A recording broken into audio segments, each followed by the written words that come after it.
우리 옆 사람과 같이 인사하겠습니다. 세 부대를 준비합시다. 이렇게 인사하겠습니다. 세 부대를 준비합시다. 세 부대를 준비합시다. 지난주에는 우리가 캠퍼스에서 바자회를 개최했습니다. 코로나로 인해서 한 4년 만에 한 것 같습니다.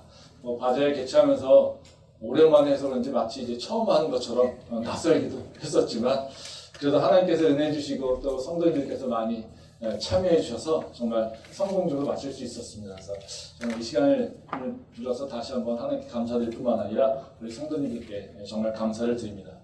이번 바자회를 하면서 제가 다른 때랑 틀리게 좀 두 가지의 그 생각을 좀 갖게 됐었습니다.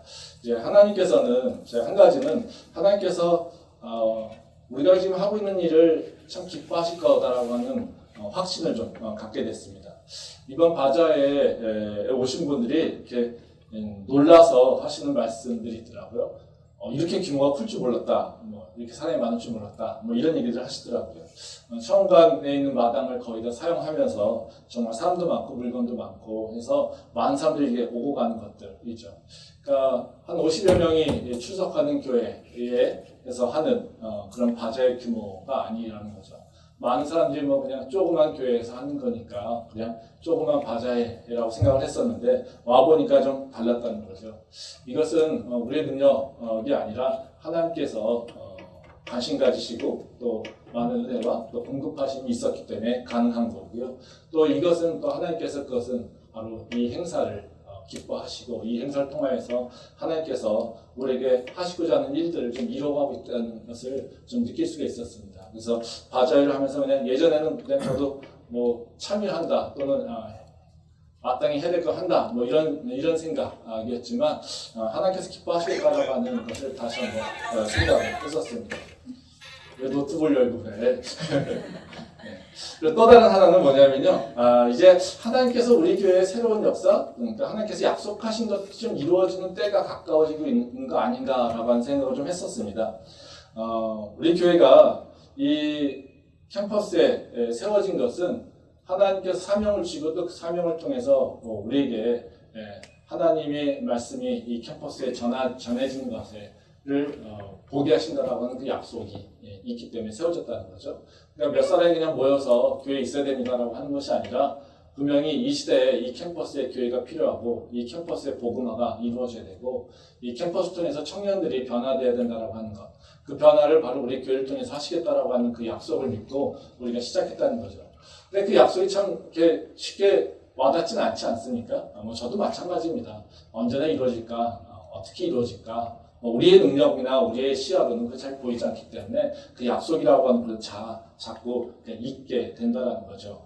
근데 하나님께서 이 바자회를 통해서 이렇게 우리 교회가 행하는 것들을 보게 되면서 하나님께서 이게 정말 쉬운 일은 아닌데 우리에게 계속해서 이런 모습들, 새로운 모습들을 보여주고 있다는 것을 저희가 느꼈습니다. 이 바자회 하는 것이 쉬운 일은 아니죠. 지금 캠퍼스에서 복음을 전하고 또 교회에서 전도지를 나누고 이런 것은 쉬운 일은 아닙니다. 그러니까 성도들이 평소에 전도하는 것도 쉽지 않고요. 바자회 같은 걸 개최해서 하는 것도 만만치는 않습니다. 근데 이번 바자회를 하면서 우리 성도님들의 모습 속에서 그냥 의무적으로 책임감으로 그런 모습이 아니라 정말 하나님께서 주신 마음으로 기쁜 마음으로 또 감사하는 마음으로 또 그렇게 즐거운 마음으로 행하는 것들을 제가 볼 수 있었습니다. 그래서 다시 말하면 우리 교회가 우리 교회 성도님들이 이 바자회를 하는 모습을 통해서 보면 분명히 그 마음 가운데 어떤 새로운 생각들 또 새로운 마음들이 생겼다라는 거죠. 그래서 이것은 하나님께서 우리를 변화시키 가시고 있고 또 그 변화라고 하는 것은 하나님이 계획하신 것들을 이루어가는 과정에 있다는 것입니다. 우리가 믿는 자들이 신앙생활하면서 기뻐하는 건 뭐냐면요. 우리가 약속을 받고 그 약속을 믿고 따라가고 있을 때 그 약속이 성취되고 있다라고 하는 것들이 이제 발견될 때 우리는 기쁨을 얻게 됩니다. 이거는 개인적 차원도 마찬가지고요. 공동체 차원도 마찬가지입니다. 우리가 하나님을 맨 처음 믿을 때 하나님 누군지 잘 모릅니다. 근데 막연하게 하나님을 믿으면 좀 잘 될 것 같아. 뭐가 있을 것 같아. 라고 하는 기대감이 우리가 오게 되는 거죠. 근데 그것이 맨 처음에는 모르다가 이게 하나님을 자꾸 알다 보면은 그것이 좀 이렇게 더 구체화되고요. 또 그것들이 그냥 생각으로만 있었던 것인데 그 생각으로만 있었던 것이 내 삶 속에서 이렇게 드러나게 되고요. 그것들이 이루어지는 것들이 이제 발견하게 된다는 거죠. 그 발견하게 되면서 우리는 하나님께서 진짜 살아계시네. 하나님께서 나한테 이런 약속을 하셨고 그것이 정말 이루어지고 있네 라고 하는 것들을 알게 되면 우리의 믿음이 더 굳세해질 뿐만 아니라 우리가 그걸 통해서 기쁨을 얻게 되는 것이죠. 근데 이 과정에서 일어나는 일은 뭐냐면요. 바로 우리가 하나님의 향한 믿음이 바뀌게 된다는 겁니다. 그래서 그 우리 믿음이 바뀌게 되면 사실은 우리 삶 속에서 새로운 변화가 일어나게 된다는 겁니다. 오늘 읽은 말씀은 아브라함의 이야기입니다. 아브라함의 이야기 너무 유명한데요. 아브라함의 이야기를 여러 가지로 얘기할 수 있겠지만 저는 아브라함의 이야기는 철저하게 하나님의 약속 그리고 하나님의 약속이 성취되는 그 과정을 보여주고 있습니다. 오늘 읽은 말씀에서는 바로 하나님이 아브라함에게 하신 약속이 바로 성취되는 과정의 거의 마지막 단계에 있는 내용이라고 할 수 있습니다. 하나님께서 아브라함을 부르실 때 여러 가지 얘기를 하시지만 특별히 아브라함에게 내가 너에게 자손을 주겠다. 그리고 너의 후손을 창대하게 많게 할 거야. 이런 약속을 하시고 하나님이 아브라함을 부르신다는 거죠. 그런데 하나님이 그 약속을 해주는데도 불구하고 아브라함에게는 오랫동안 자식이 없었습니다. 그러니까 아브라함하고 사라가 그 아내 사라가 그 하나님께서 일을 행하시겠지라고 하는 것을 오랫동안 기다리다가 지쳐가지고 인간적인 방법으로 하가를 취해서 이스마엘을 낳는 그런 일들이 이뤄질 때까지 절대 그 약속이 성취될 거라고 보여지지 않았다는 거죠. 그래서 오늘 읽은 말씀 그 17장, 16장, 18장의 그 전에 보면 무슨 얘기 나오냐면요. 아브라함과 사라가 지쳐가지고 하가를 취하는 모습. 그래서 이스마엘을 얻지만 그 이스마엘 때문에 결국에는 오히려 아브라함이 힘들어하는 모습. 이런 모습이 나옵니다. 그래서 하나님께서 아브라함에게 이스마엘이 너의 후손이 아니야. 이스마엘이 내가 너에게 약속한 후손이 아니야. 내가 너에게 약속한 바로 후손은 사라를 통해서 나올 거야. 이렇게 얘기하신다는 것이죠. 그 약속을 하시는 게 바로 오늘 읽은 18장의 앞절의 말씀입니다. 그러고 나서 그 약속을 다시 한번 상기시키신 다음에요. 하나님은 아브라함에게 이렇게 당신이 하실 일들을 다시 알려주신다는 겁니다. 그래서 여기 보게 되면요. 하나님의 약속하신과 하나님이 계획하신 그리고 하나님과 아브라함의 관계성이 변하는 것을 우리가 좀 볼 수가 있어요. 말씀 한번 보도록 하겠습니다. 창세기 18장 10절 말씀입니다. 그가 이르시되 내년 이맘때 내가 반드시 내게로 돌아오리니 내 아내 사라에게 아들이 있으리라 하시니 사라가 그 뒤 장막문에서 들었더라. 한 절 더 보겠습니다. 20절과 21절 말씀입니다. 여호와께서 또 이르시되 소돔과 고모라에 대한 부르짖음이 크고 그 죄악이 심히 무거우니 내가 이제 내려가서 그 모든 행한 것이 과연 내게 들린 부르짖음과 같은지 그렇지 않은지 내가 보고 알려 하노라. 이 창세기 18장의 구성을 보면 좀 독특해요. 내용이 좀 더 이렇게 완전히 분리되는 것 같습니다. 근데 사실 이게 같이 연결되어 있기도 합니다. 그러니까 아까 지금 읽은 18장 10절 말씀에 보면 어떤 거냐면요. 하나님이 아브라함에게 야 내가 너한테 자식을 줄 거야 약속했잖아. 그럽니다. 그랬더니 아브라함하고 사라가 묻습니다. 난 이미 늙었어요. 이미 그 경수도 다 끊기고요. 절대 그렇지 않아요. 그래서 사라가 웃었더니 너 웃었어 이러면서 하나님이 이제 경책하시는 부분이 있습니다. 근데 여기서 분명히 뭐라고 하십니까? 내년 이맘때 내가 반드시 내게로 돌아오리니 그러니까 내년 이맘때 너에게 아들이 있을 거야 이렇게 얘기를 하신다는 거죠. 그 약속을 하세요. 그럼 약속을 하시고 딱 이렇게 성을 주셨잖아요. 그럼 어때요? 이렇게 딱 돌아가시면서 이렇게 멋지게 이제 퇴장하시는 게 하나님이 이제 해야 될 일이죠. 근데 바로 그 뒤에 보면 어떤 얘기가 나오냐면요. 하나님이 생뚱맞게 다른 얘기를 합니다. 지금 20절, 21절 말씀에 보면 그런 얘기합니다. 내가 소돔과 고모라 얘기를 들었어. 거기에 얼마나 죄악이 큰지, 무거운지 알릴 수 있어. 그래서 내가 이제는 그 소돔과 고모라를 이제는 심판할 거야. 이런 얘기죠. 이제 말이 좀 안 되죠. 앞쪽에서는 사라를 통해서 자식을 주겠다고 약속하시고 뒤에서는요. 내가 소돔과 고모라를 심판할 거야. 완전 다른 얘기라는 거죠. 이게 왜 다른 얘기를 하셨을까라고 하는 겁니다. 그러니까 약속이 이제 성취되는 것, 내년이면 성취되는 것, 너 약속이 오랫동안 기다렸지? 그 약속이 성취되는 과정이 이제 곧 다가올 거야 라고 하는 것을 말씀해 주시고, 이제 하나님은 바로 그 약속에 대한 얘기를 하시는 것이 아니라 이르는 아브라함과 새로운 관계를 여시는 거예요. 이제는 내가 너한테 그런 자식 주겠다고 약속을 또다시 얘기하지 않아. 근데 내가 너한테는 이제 다른 얘기를 시작하고 싶어. 이제는 내가 소돔과 고모라를 이제 세상의 심판, 내가 해야 될 일들이 있는데 그거를 내가 너에게 가르쳐 줄 거야. 이 얘기를 하신다는 겁니다. 즉 약속의 성취는 말씀이 완결됐죠. 언제까지 해주실 거라는 것.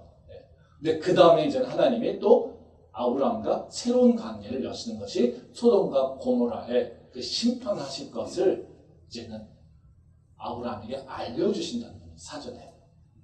이것을 알려주신 이유가 뭐겠습니까?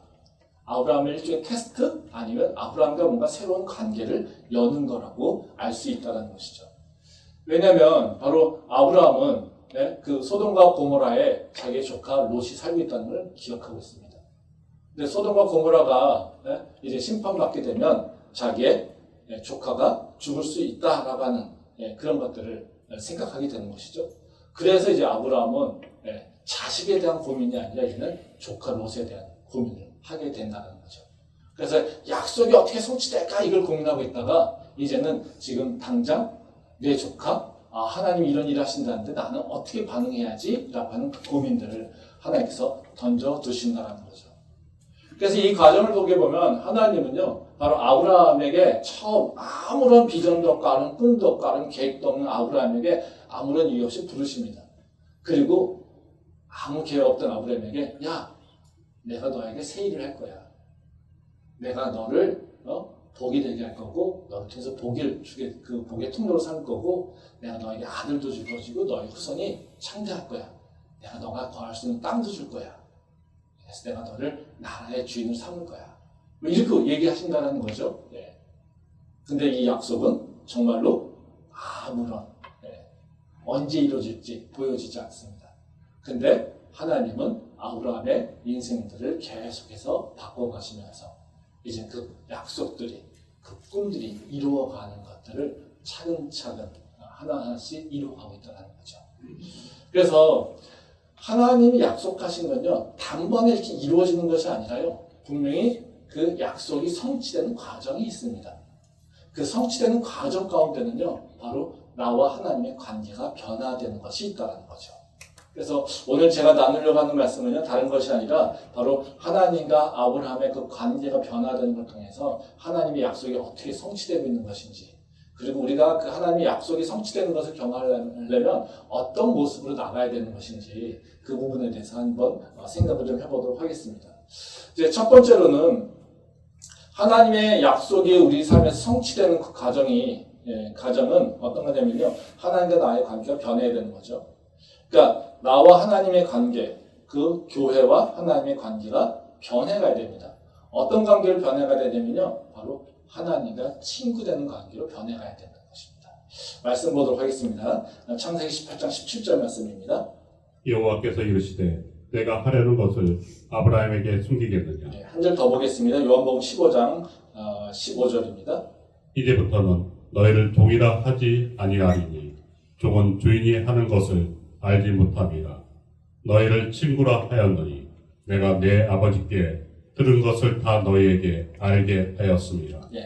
자, 오늘 읽은 말씀 창세기 17절 말씀에 보면요 하나님께서 이제 아브라함에게 숨기는 것 없이 알려주신다 이렇게 얘기하고 있어요. 그렇죠? 그러니까 내가 하려는 것을 아브라함에게 숨기겠느냐 이런 얘기 하시죠. 야, 내가 이제는 계획이 있어. 근데 너한테 이걸 숨기겠냐? 내가 너랑 이제는 내 계획을 다 얘기할 거야. 그리고 내가 너랑 같이 상의할 거야. 이것을 이제 제안하신다는 거죠. 그러니까 이것이 그럼 어떤 관계냐라는 겁니다. 이거는 어떤 관계로 된 거냐면 주종의 관계가 아니라 이제는 친구의 관계로 바뀌게 된다는 거예요. 이 관계를 똑같이 예수님께서 우리에게 말씀하셨어요. 그 요한복음 15장 15절 말씀에 보면 얘기하시죠. 이제부터 너희를 종이라 하지 아니하리니 종은 주인이 하는 것을 알지 못합니다. 너희를 친구라 하였노니 내가 내 아버지께 들은 것을 다 너희에게 알게 하십니다. 그러니까 예수님께서 이제 승천하시기 전에 제자들을 모아놓고 이제 일종의 유언 같은 말씀 하시면서 가르치시는 거죠. 근데 그러면서 제자들이 뭐라고 하십니까? 내가 너희를 이제는 종이라고 부르지 않을 거야. 그러니까 종은 어떤 존재예요? 하나님께서 하시고자 하는 계획을 알지 못해. 그 뜻을 몰라. 그 의미를 몰라. 그럼 뭐 합니까? 주인이 하라고 하면 그냥 아무런 것도 모르고 그냥 하는 거예요. 근데 이제는 예수님께서 그 제자들에게 뭐라고 하십니까? 내가 이제 너희를 할 때 종이라고 부르지 않을 거야. 어떤 관계를 부르신다는 겁니까? 친구라고 부를 거예요. 그럼 친구는 어떤 존재입니까? 내 아버지께 들은 것을 다 너에게 알려줄 거예요. 즉 숨김없이 다 얘기할 거예요. 지금 아브라함이 부름을 받아서 따라온 것은 어떻습니까?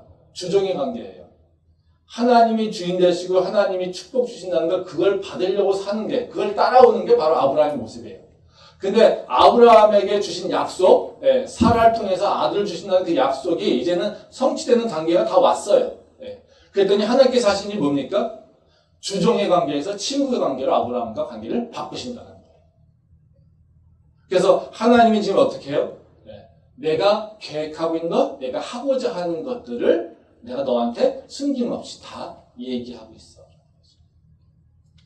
그러니까 우리가 삶이 변하려면요, 우리의 믿음이 바뀌어야 돼요. 그러니까 우리의 믿음이 그냥 그 자리에 있으면서 내 삶이 변화되고 내가 변화될 것을 기대하면 안 돼요. 그러니까 내 삶이 변화되고 내 삶이 하나님의 축복을 누리기에 부족함이 없도록 뭔가 새로운 그릇이 되고 멋진 그릇이 되려면 먼저 바뀌어야 되는 건 뭐냐면요, 내 믿음이 바뀌어야 돼요. 그러니까 내 믿음이 바뀌어야지 내 관계가 바뀌는 거예요. 하나님. 믿음은 다른 것이 아니라 하나님과 나의 관계를 얘기하고 있어요. 그러니까 우리가 믿음이 없을 때, 예수님이 하나님의 아들이여 나의 구원주라고 하는 것을 우리가 믿고 있지 않을 때 우리는 어떻습니까? 하나님과 관계없는 자예요. 하나님께 버림받은 자예요. 하나님께 나갈 수 없는 존재잖아요. 그렇죠? 근데 우리가 예수님이 하나님의 아들이라고 하는 것을 믿게 되면 어떻게 됩니까? 이제 하나님에게 나갈 수 있게 됐어요. 하나님하고 관계가 맺어졌어요. 하나님이 나를 아들이라고 칭하고 딸이라고 칭하시고 자녀라고 칭하시고 하나님 나라의 백성이라고 칭하신다라는 거죠. 그래서 하나님과 관계 없던 자가 하나님과 관계 있는 자로 바뀌게 된다는 거예요. 그래서 우리는 바로 그 하나님이 나를 부르셨을 때 나에게 믿음의 씨앗을 주고요. 이 믿음의 씨앗이 그냥 가만히 있어서 이 처음부터 완전한 믿음을 갖고 있는 것이 아니라 내가 하나님과 이제 관계를 맺기 시작하는 씨앗이 생긴 거예요. 그러면 그 씨앗이 어떻게 됩니까? 하나님과 더 경험하고 하나님과 사귐이 있고 하나님의 말씀을 보고 하나님과 기도하면서 하나님과 대화하고 이런 과정을 통해서 하나님을 더 깊이 알게 되는 거예요. 하나님을 더 깊이 알게 되면 어떻게 해요? 하나님과 이제는 관계 맺음의 질이 틀려지는 것이죠. 그럼 하나님의 관계 맺는 그 질이 틀려진다는 건 뭡니까? 믿음이 달라진다는 거예요. 그러니까 믿음이 달라진다라고 하는 것은 바로 지금 얘기하는 것처럼 주종의 관계에서 하나님의 친구 관계로 변하게 된다는 거예요. 그 관계가 바로 우리에게 주신 약속들이 이루어지는 거라는 거죠. 그럼 하나님과 친구 관계가 된다는 게 뭘 의미하는 거겠습니까?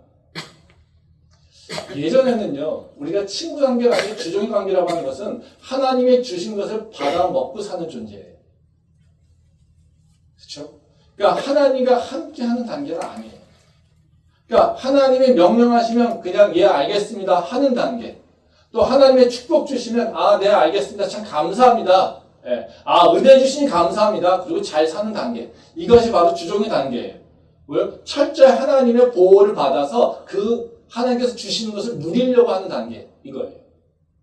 근데 친구 관계는 그건 아닙니다. 친구 관계는요 뭐냐면요, 하나님이 하시고자 하는 일에 참여하는 거예요. 동역하는 단계로 바뀌는 거예요. 지금 소돔과 고모라를 하나님께서 심판하실 거라는 걸 알려주신 이유가 뭐겠습니까? 아브라함에게 절대 좋은 소식이 아니에요. 그렇지 않습니까? 소돔과 고모라에 내 조카가 있는데, 그렇죠? 하나님 이걸 모르셨겠습니까? 아시죠? 아시니까 행하신 거예요. 그러니까 하나님께서 아브라함에게 바로 문제를 던져주신 거예요. 내가 하려고 하는 계획이 있는데 내가 그거 하다 보니까 네가 사랑하는 조카가 그곳에 있네. 근데 너는 어떻게 하면 좋겠니? 지금 아브라함에게 하나님께서 그 뜻을 물어보고 있는 거예요. 하나님이 계획하신 것을 미리 말씀해 주심으로 아브라함의 그 의사를 듣고 있었다는 거죠. 이것은 바로 하나님을 절대 신뢰하지 못해서 그냥 따라가던 그 존재 아브라함이 아니라는 거예요.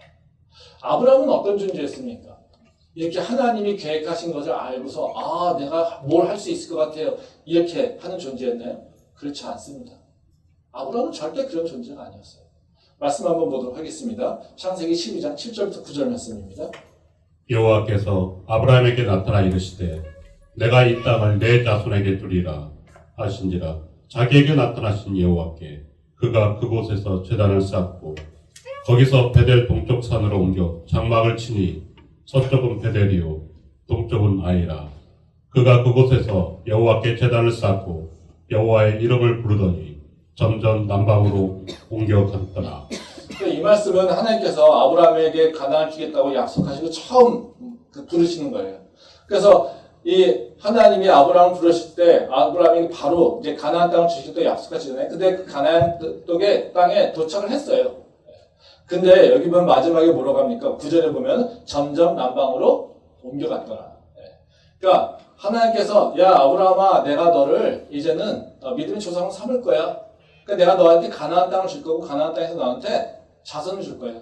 그래서 그곳에서 너의 자손이 아마 별과 같이 하늘 별과 같이 많아질 거야. 이렇게 약속하세요. 그래서 그 땅에 도착했어요. 그럼 어떻게 됩니까? 그 약속을 온전히 신뢰했더라면 머물러야 되잖아요. 근데 그 땅에 기근이 왔어요. 그랬더니 아브라함이 어떻게 해요? 점점 더 남방으로, 즉 이집트로, 애굽으로 옮겨가게 됐다는 거예요. 근데 애굽 가서도 어떻게 합니까? 좋습니까? 그렇지 않죠. 애굽 가서 한 일이 뭡니까? 아브라함이 자기 아내를 누이라고 하고 속이는 일. 그렇죠? 그래서 아브라함에게 오는 건 뭡니까? 사실 벌을 받아야 되죠. 근데 하나님은 아브라함에게 물질을 허락해 주십니다. 그렇죠? 이게 종의 관계예요. 하나님이 어떤 계획을 가지는지 관심 없어요. 몰라요. 뭐만 있으면 됩니까? 내게 먹을 것만 있으면 돼요.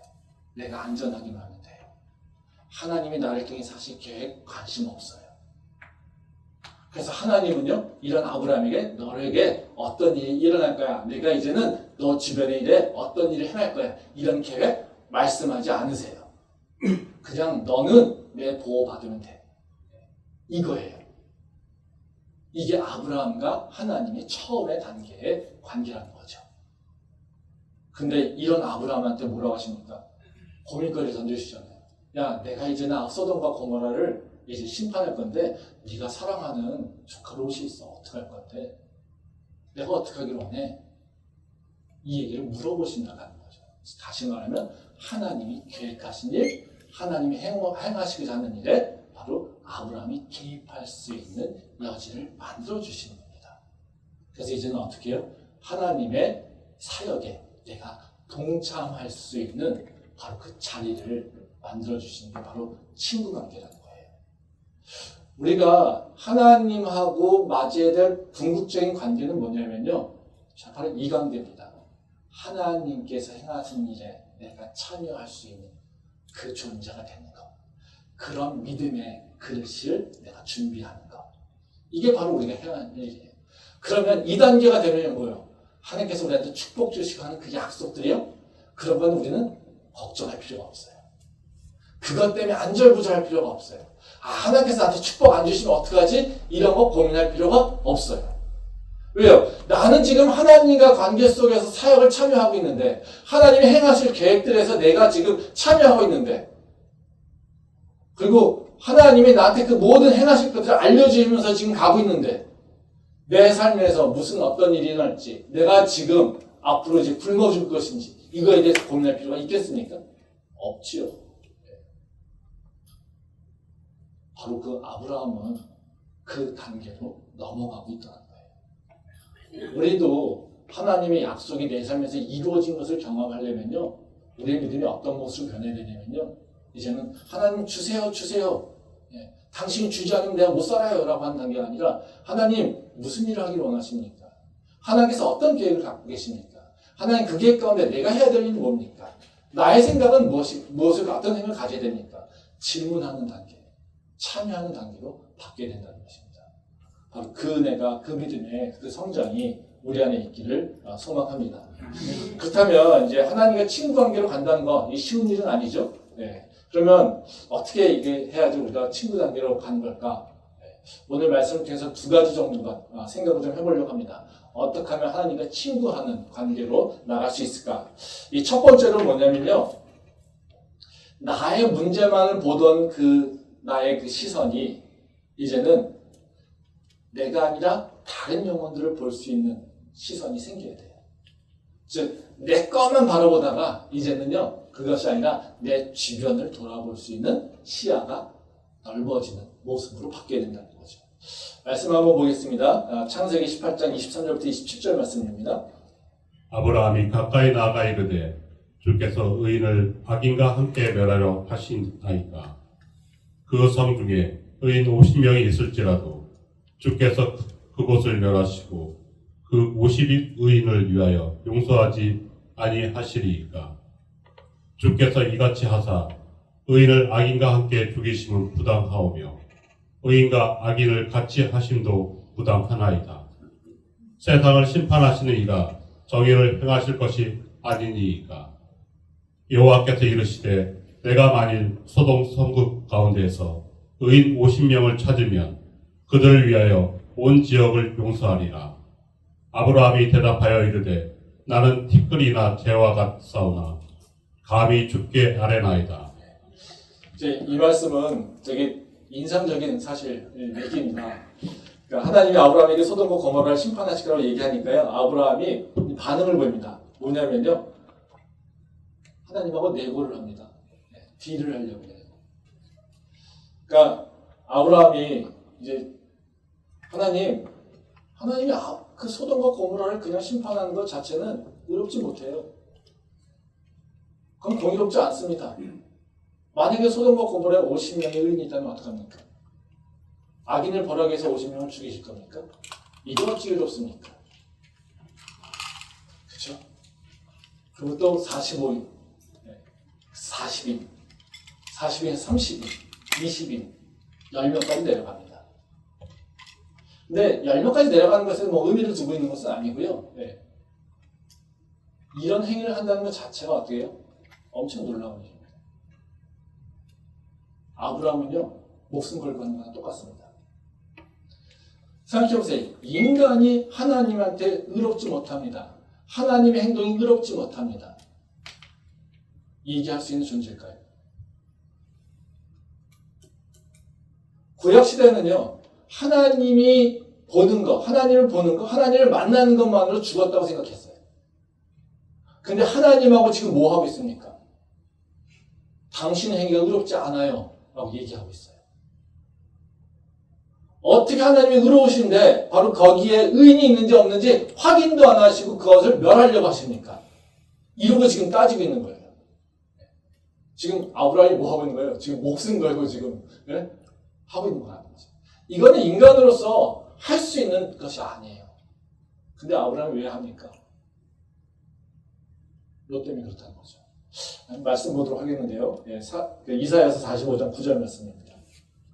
질그릇 조각 중 한 조각 같은 자가 자기를 지으신 이와 더불어 다툴진대 화 있을진저 지르기 토기장이에게 너는 무엇을 만드느냐 또는 내가 만든 것이 그런 손이 없다 말할 수 있겠느냐. 한 절 더 보겠습니다. 창세기 19장 29절 말씀입니다. 하나님이 그 지역의 성을 멸하실 때 곧 롯이 거주하는 성을 엎으실 때에 하나님이 아브라함을 생각하사 롯을 그 엎으시는 중에서 내보내셨더라. 여기 보면 그런 얘기죠. 이사야서 45장 9절 말씀은 아브라함의 모습을 어떤 존재인지 보여주고 있어요. 그러니까 여기 보면 뭐라고 그래요? 화 있을진저 지느기 토기장에게 너는 무엇을 만드냐 또는 내가 만든 것이 그의 손이 없다 말할 수 있겠느냐. 이건 무슨 얘기냐면요. 우리의 모습이 마음에 안 들어요. 하나님 나를 왜 이렇게 창조하셨어요? 하나님 내 모습을 왜 이렇게 만들어 놓으셨어요? 하나님이 이렇게 잘하신다면 우리를 좋은 모습, 멋진 모습, 하나님 나를 사랑한다면서요. 그럼 나를 멋진 모습으로 만들어야 되지 않습니까? 근데 어떻게 이런 모습을 만들어놨어요? 나는 가진 것도 없고 잘할 수 있는 것도 없고요. 하나님 나 사랑한다는 게 정말 다 거짓말이에요. 하나님 나를 사랑했다라면 나를 정말 멋진 모습을 만들어야 되는 거 아닙니까? 나를 정말 훌륭한 모습을 만들어야 되는 거 아닙니까? 나를 능력 있는 모습으로 만들어야 되는 거 아닙니까? 근데 내 모습은요 너무나 추해요. 내 모습은요 너무나 할 수 있는 게 없어요. 창조주인데 왜 나를 이렇게 만들어 놨었어요? 이렇게 따지고 있는 자들에게 야 네가 따질 수 있냐? 이게 이사야서 얘기예요.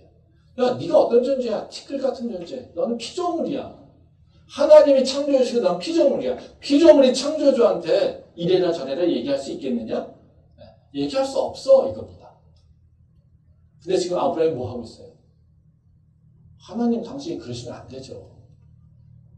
하나님이 행하신 것이 완전한 의를 행하신 건데 하나님 당신이 행하신 건 의로운 게 아니에요. 잘하시는 일이 아니에요. 위험해요. 이렇게 얘기하는 거죠. 우리가 하나님을 어떻게 봅니까? 전지전능하시고 완전한 의시고 완전한 선하시고 그렇죠? 우리에게 완벽을 행하시는 퍼펙트한 하나님이십니다. 근데 하나님이 계획하신 것에 대해서 이의를 제기하고 있는 게 바로 지금 아브라함이 하고 있는 일이에요. 이건 어떻게 해요? 화 있을진저 천벌을 받자라고 하는 것이죠. 근데 왜 그래요? 하나님은 아브라함의 뜻을 알았죠. 그래서 아브라함이 하나님에게 롯에 대한 얘기를 하지 않습니다. 거기에 내 조카가 있어요.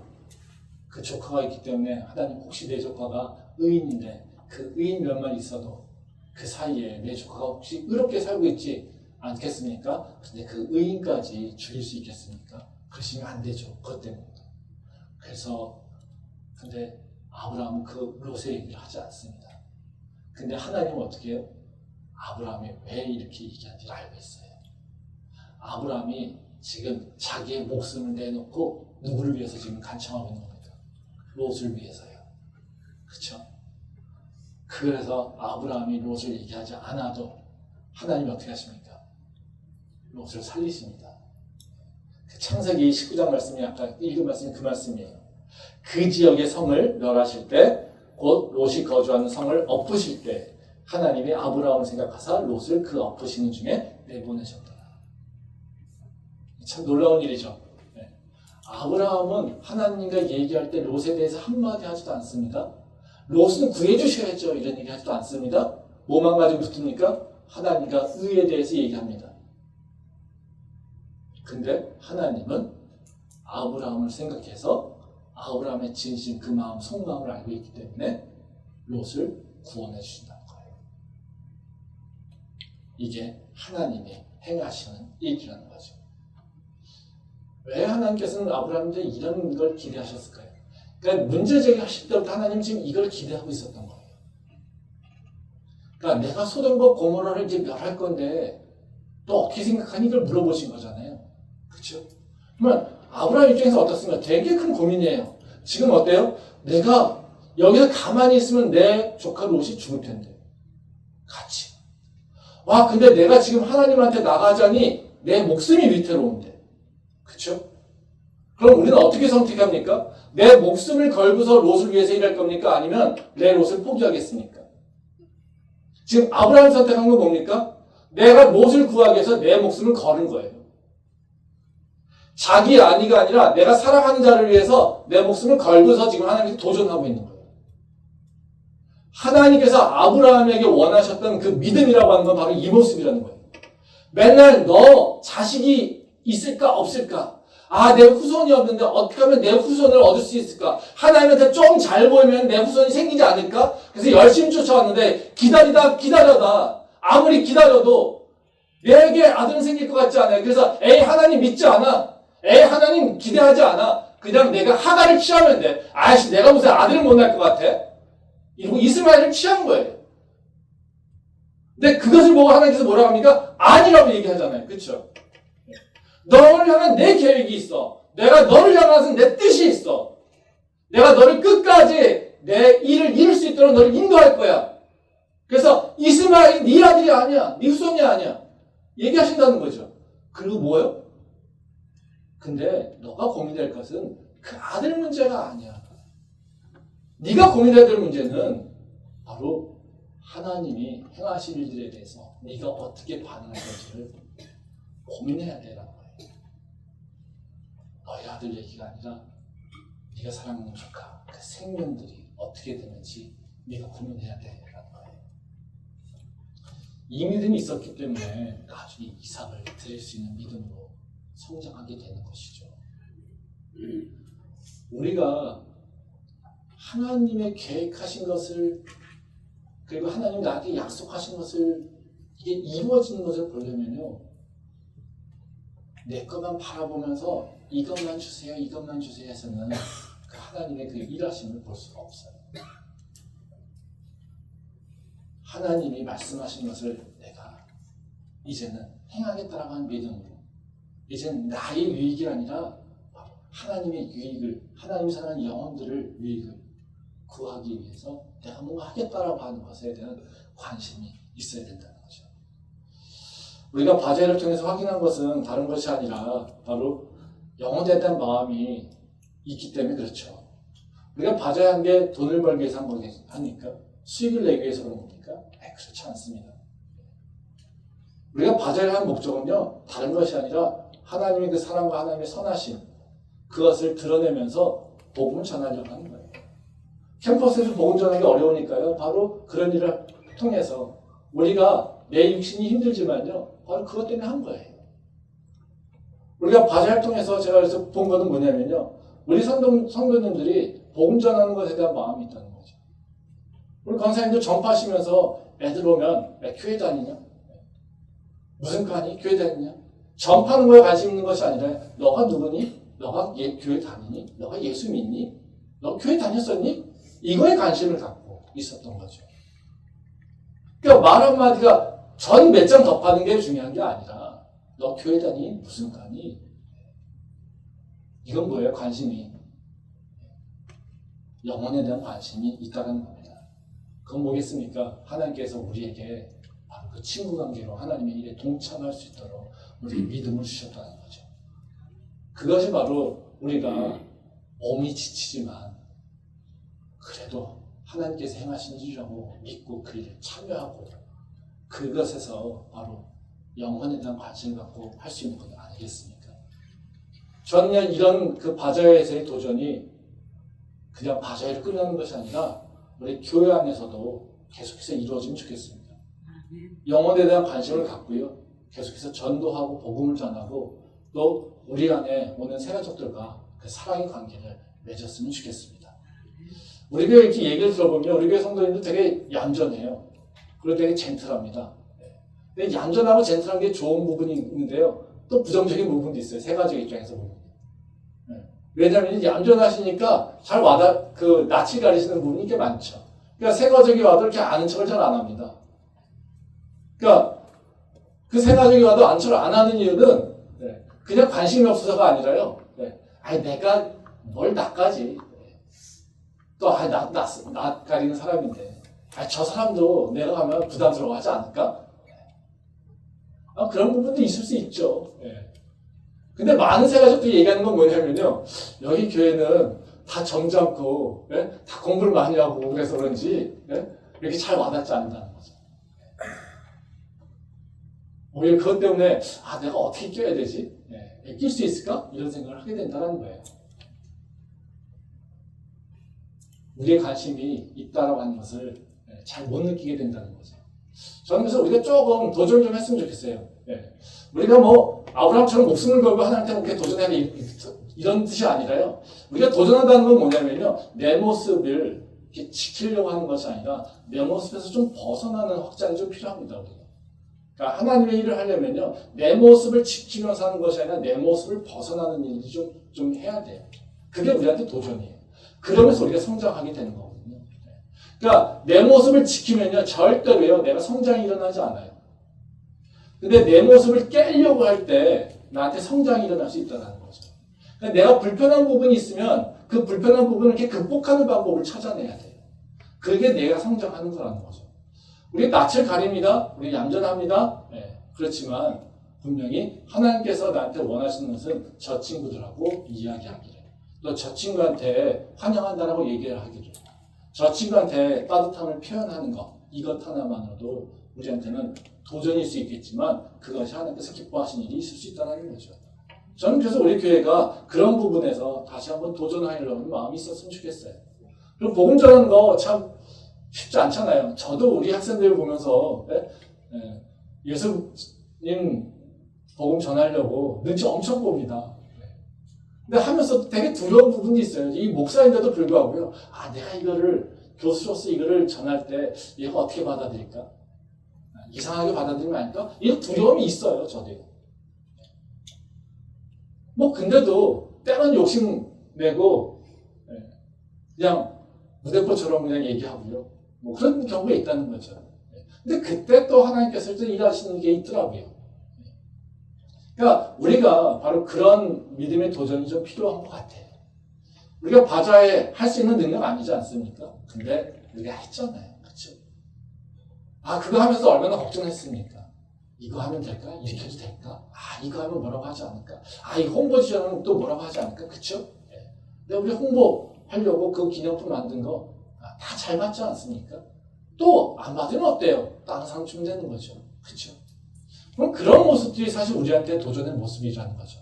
그래서 내 모습을 지키려고 하는 것보다 이제 내 모습에서 이제 하나님께서 기뻐하시는 모습, 하나님이 행하시려고 하는 것에 대해서 내가 동참하기 위한 새로운 모습으로 나가려고 하는 것. 이것이 바로 우리한테 필요하다는 것이죠. 그 모습으로 나갈 때 우리는 이제는 하나님과 새로운 관계 맺음이 일어나는 거고요.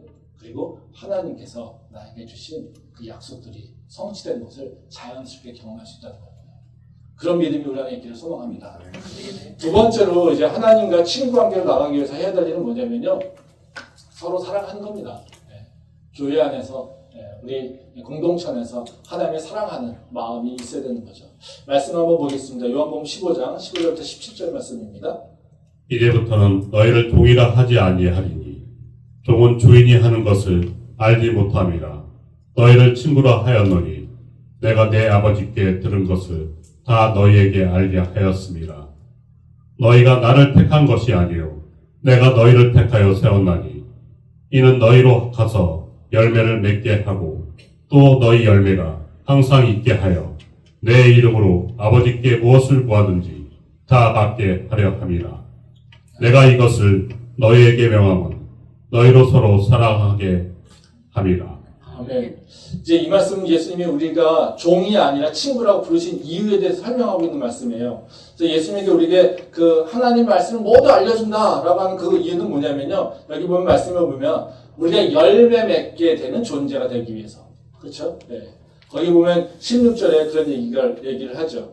내가 너희로 가서 열매를 맺게 하고 또 너희가 너희 열매가 항상 있게 하기 위해서 내가 너희를 종이라고 칭하지 않고 내가 너희를 친구라고 칭할 거야. 이렇게 얘기하신다는 거죠. 또 다른 하나는 뭐냐면요. 17절 말씀을 보면 그런 얘기입니다. 너에게 명함은 너희로 서로 사랑하게 하려고 한다. 이렇게 얘기하고 있다는 거예요. 그러니까 하나님께서 우리를 종이 아니라 친구라고 부르시는 이유는 뭐냐면요. 너가 열매 맺는 삶을 얻게 하려고. 또 하나는 너희가 바로 사랑할 수 있게 하려고. 그러니까 열매 맺게 하는 것은 아까 전에 얘기했던 말씀입니다. 내 모습이 고정되는 것이 아니라 내 모습이 성장을 통해서 변화되는 것입니다. 그렇죠? 네. 그래서 내 모습이 깨지고 새로운 열매를 맺어가는 것. 이것이고요. 또 다른 하나는 뭡니까? 서로 사랑하게 하려고 한다는 거죠. 그래서 우리가 하나님과 관계가 새로워지려면 내 마음 가운데 하나님의 마음을 품어야 되는 거고요. 예수님께서 우리에게 보여주신 바로 그 마음을 품어야 되는 거고요. 그건 다른 것이 아니라 뭐예요? 사랑이라는 거죠. 지금 아브라함이 보여준 것도 뭡니까? 바로 그 사랑이에요. 누구에 대한 사랑? 롯에 대한 사랑이에요. 바로 이 요한복음 15장에 보면요. 그 앞절에 보면 뭐라고 하냐면 예수님께서요. 친구를 위해 죽는 자가 이 세상에 흔치 않아. 그 자가 바로 진짜 사랑하는 거야. 이렇게 얘기하십니다. 그럼 다시 말하면 무슨 얘기겠습니까? 예수님의 그 사랑을 얘기하는 거고요. 바로 예수님의 사랑이 우리 안에 있기를 소망한다는 거고요. 그 사랑의 마음으로 행동하라. 이렇게 얘기하고 있다는 거죠. 이 바자회 같은 경우 사실 우리 교회는 바자회하기에 참 적합한 교회는 아닙니다. 바자회를 잘할 수 있는 교회는 어떤 교회겠습니까? 사업하시는 분들이 많고 비즈니스나 뭐 이렇게 하는 분들이 많아야지. 우리 교회는 다 선생님들, 학생들, 그렇죠? 이뭐 물품을 시장하고 연결도 안 돼 있는데 어떻게 물품을 얻고요? 뭐 우리가 뭐 중고물품 한다고 해서 이게 할 수 있습니까? 또 우리는 맨날 뭐예요? 이렇게 육체를 쓰는 사람들이 아니에요, 그렇죠? 다 뭐 합니까? 말하는 사람들, 책 보는 사람들, 앉아서 글씨, 글 읽고 하는 사람들. 바자회는 뭡니까? 육체 쓰는 거예요. 그러니까 맨날 앉아서 또는 뭔가 이렇게 관계 맺고 하는 거. 이런 거를 하다가 갑자기 육체 쓰면 어떻습니까? 힘들어요. 육신이 힘들어요. 정기사님 나중에 오셔가지고 출근하고 나중에 오셔가지고 설거지 엄청 가지고 내가 여기서 설거지 안 해 그러고 계시더라고요. 이게 쉬운 일이 아니거든요. 우리 권사님들 그 하루 종일 서서 정부 치는 거 쉬운 일 아니에요. 육신이 힘들면 어떻습니까? 짜증나요. 아무리 성인군자여도요, 내 육신이 힘들어서요, 기뻐하는 사람 없어요. 내 육신이 힘든데요, 다 참아내고 다른 사람의 불편함을 받아들일 수 있는 사람 적지 않아요. 거의 없다고 보는 거죠. 근데 저희 교회에서 이 바제하면서 다 참여하신 분들 힘들지 않겠습니까? 평소에 얼마나 육체를 많이 쓰겠습니까? 저도 마찬가지입니다. 저도 하루 종일 거기 있는데요. 지치더라고요. 저도 야간 수업 있어가지고 끝나자마자 야간 수업 보고 제가 10시 반인가 수업 끝나고 들어갔는데 갔더니 정말 아무 생각 없더라고요. 그럼에도 불구하고 우리가 바자회를 하는 가정 가운데 트러블 없이 순탄하게 이루어졌다는 겁니다. 이게 우리가 다 잘해서요? 모든 사람들이 다 잘해서요? 완벽하게 행해서요? 아니요. 그렇지 않습니다. 다 부족한 거 있고요. 다 서로 마음에 안 드는 거 있고요. 다 서로 불편한 거 있었어요. 얘기를 안 할 뿐이죠. 왜요? 그냥 용납하려고. 교회에서 하니까, 하나님이 하시는 거니까, 하나님이 하라고 하시니까 그냥 내가 다 푸는 거죠. 그게 뭐겠습니까? 사랑이죠. 그게 뭡니까? 하나님을 향한 사랑이죠. 저자도 부족하지만 그래도 하나님의 일을 한다고 왔는데 그래, 부족하지만 내가 품어야지. 그래, 내가 이해해야지. 속이 부글부글 할 수도 있지만요, 그래도 품어야지. 이것을 다짐하면서 일어난 일이 아니겠습니까? 누구도 저한테 얘기하지 않습니다. 그렇지만 뻔한 일 아닙니까? 이러면서 어떻게 마음이 찰떡같이 다 맞겠습니까?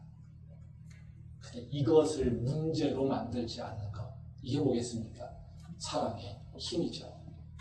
사랑을 용납하기 때문에 다른 사람의 부족함을 품을 수 있는 것이라는 거죠. 저는 이번에 또 바자회하면서 참 이전과 다르게 참 감사했던 일은 뭐냐면요, 미얀마 청년들 참 감사했습니다. 미얀마 청년들 한 10명? 우리 먹함도 있지만요, 다른 학교 다니는 친구들도 와가지고 에이드 타느냐고요, 점심도 제대로 못 먹고 전 먹고 하면서 떡볶이 먹고 하면서 우리가 제대로 섬기지 못했습니다. 얼굴이 빨개져가지고 그 친구들 와가지고 봉사하고 갔어요. 왜 왔겠습니까, 그들이? 우리가 미얀마 유학생들을 위한, 미얀마 학생들을 위한 그런 자선 바자회니까요? 아니요. 예전에도 그랬어요. 근데 예전에는 안 왔어요. 근데 이번에 왔다는 거죠. 참 감사한 건 그들과 우리가 미얀마 청년 리더십 아카데미를 통해서 같이 사랑의 교제를 했다는 증거라는 거죠. 우리가 그들에게 대해서 관심을 갖고 그들에게 계속해서 뭔가 주려고 했고, 우리가 사랑의 마음으로 그들과 함께 교제하려고 했고, 그러니까 그들도 우리가 뭘 한다라고 하니까, 그리고 미얀마를 위해서 뭔가 하려고 한다니까 그들이 나서서 온 거 아니겠습니까? 그들이 바쁘지 않겠습니까? 다 그들도 알바하고 학교 다니고 너무나 바쁜 시간을 삽니다. 근데도 바자회 한다고 하니까 저 멀리서도, 용인에서도 달려오고 다른 학교에서도 달려오고, 그래서 시간 내가지고 봉사하고 가는 거 아니겠습니까? 그 봉사가 소중한 것 그 자체가 아니라요, 우리의 마음이 그들에게 전해졌고요, 그들도 우리의 마음에 대해서 반응하게 됐다는 거죠. 이게 바로 하나님께서 기뻐하시는 사랑의 관계가 맺어지는 거라는 거죠. 이걸 통해서 보면 하나님이 우리 교회를 그리고 우리를 이제는 종이라고 얘기하지 않고 친구라고 얘기할 수 있는 그런 모습이 아닐까 저는 이렇게 생각합니다. 하나님이 우리 교회를 기뻐하고 계시고 또 우리 교회를 통해서 이제는 계획하신 것, 약속하신 것들을 이제는 열매 맺게 하실 때가 된 것 아닐까라고 하는 그런 기대가 있다는 거죠. 교회의 영성은 성도들의 영성에 따라 결정됩니다. 교회는 그냥 개인적으로 뭔가 되는 건 아니고요. 성도들 각자들이 갖고 있었던 그 영성들이 합쳐서 영성의 색깔들이 결정된다는 거죠. 교회 성도들이 다 자기의 문제만 가지고 기복적인 모습을 않으면 그 교회는 절대로 하나님의 일을 할 수가 없습니다. 그렇지만 그 교회 성도들이 하나님의 뜻이 무엇인지를 알고 하나님의 계획하신 것에 일하신 것에 감사하고 그것을 참여하려고 하고 이젠 그 교회 성도들이 하나님과 관계 맺음이 바로 종의 관계로 있는 것이 아니라 친구의 관계로 맺어질 때 그 교회는 하나님과 친구된 교회, 즉 예수 그리스도의 온전한 몸된 교회가 될 수 있다는 거죠. 그런 교회를 통하여서 하나님의 약속이 저는 이루어질 거라고 믿습니다. 저는 우리 교회가 그런 교회가 되기를 원하고요. 그런 교회로 변화되고 있다는 것을 이번 파주를 통해서 다시 한번 확신합니다.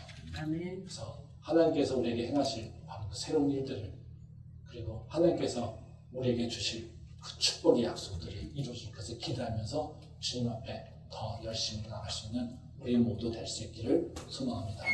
기도하겠습니다.